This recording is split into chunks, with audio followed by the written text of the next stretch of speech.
Do you want to add a deadly custom shield to your Minecraft world? Well, my name's Tastinkai and in today's video I'll be showing you how to do just that. Starting off, we'll want to add ourselves as the cap tag, allowing us to only use the shield through the command on screen. Onto the shield of Valour, it has two main abilities, with its first allowing you to boomerang throw your enemies, capable of quite a fair distance and good crowd control abilities, with it damaging them on the way there and back. Due to the nature of the shield throw, you can essentially double damage your enemies in the same throw with enough skill, as when it comes back the shield will curve to the player's location, allowing for a double hit. To use this ability, all you'll have to do is throw the shield on the ground in front of you and it'll activate the throw, with the shield soon returning to you to be used once more. Onto the second ability, which acts as a close range melee attack. When crouching with the shield in your main hand, you'll gain jump boost, allowing you to jump up in the air and ground pound all mobs around you, including players. This will leave a small crater when hitting the ground, doing a lot more than nearby enemies. This of course means that you're able to block the shield while doing this. Finally, you can also do this ground smash ability from any height at the cost of fall damage, still performing the area attack. Now, moving on to how to make this weapon, I'll first head over to my command room. We'll be starting off with the first part, which is the throwable return ability on the shield. Starting off, we place a repeat always active command block with its function to execute a command to test when the tagged player is near the shield on the ground, essentially detecting when it's been thrown down. Coming off this, going into an impulse needs redstone command block, we summon an armor stand in front of the player named shieldthrow, which will act as our projectile. Going back to our original output, we take this into a repeater and then an impulse command block, which teleports the item away from the player and on top of the command block. We also place a repeat needs redstone command block next to this to constantly teleport the armor stand away from the player. Moving back to the redstone, we take this into a pulse extender, acting as our delay for the shield to come back and how far it can go, with the redstone going into a delay of 7 4-tick repeaters and finally 1 3-tick repeater. At the end of this repeater line, we place an impulse command block with its function to kill the armor stand projectile when powered.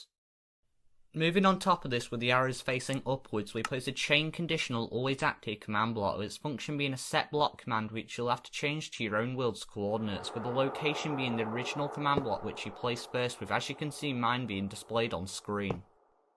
Onto the next chain conditional always active command block, we have a 5-tick delay with its function to teleport the shield back to the player when powered. Moving off the chains for a second, you'll want to move away from your system and place a gold block and then our original command block on top of it, with me showing it on screen.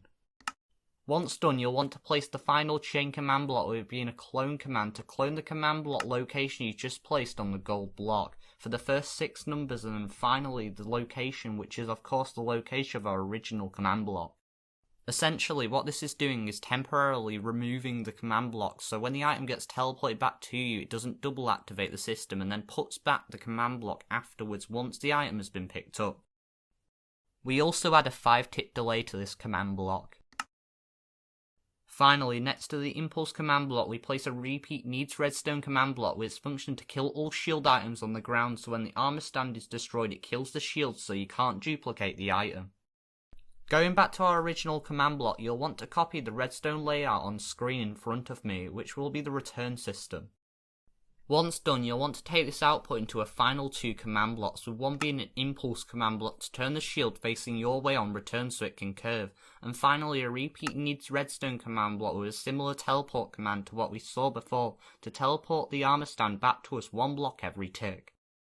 Onto the final main system, which is catching the shield, we'll quickly place a repeat always active command block to test when the player is next to the shield throw armor stand, which will trigger the exact same chain from before, so just copy the command you've already typed. Onto the cosmetics of the projectile, we'll first place 4 repeat always active command blocks, with their functions to play an animation for the armor stand in a certain pose, making the armor stand constantly invisible. And onto the final 2, we replace the armor stand's main hand with a shield, and at last making a radius damage command around it to damage all entities that come into contact with it for 10 damage. With that, the shield can now be thrown. Onto the ground smash and how to make it, it'll be starting off by placing a repeat always active command block with its function to essentially test for when the player is in the air, releasing an output. We take this output into a redstone torch system, with our second output being another repeat always active command block to test if the player has the shield in their main hand and is also crouching. Coming out of the redstone torch in the back, we place a sticky piston and a solid block. Off to the side we place a repeat always active command block to detect when the player touches the ground, releasing an output. Finally, we place 3 impulse command blocks like this with their functions to load a structure called ground, which we'll get to in just a second, and to play a sound effect as well as damaging all nearby entities. We also off this system place a repeat always active command block to constantly give the player jump boost when they're holding the shield and crouching. All we have to do now is make our ground smash, which I've shown on screen to be a 7x7x2 block of dirt with some coarse dirt and stone on top. In the bottom corner of any side we place a structure block setting it to corner and name equals ground. Once done, we move over to the opposite side above the dirt like this and place a save structure block named ground, then clicking detect and save. With that, you're all done and the ground pound is ready for action. If you enjoyed this video, then make sure to like and subscribe, and as always, stay creative.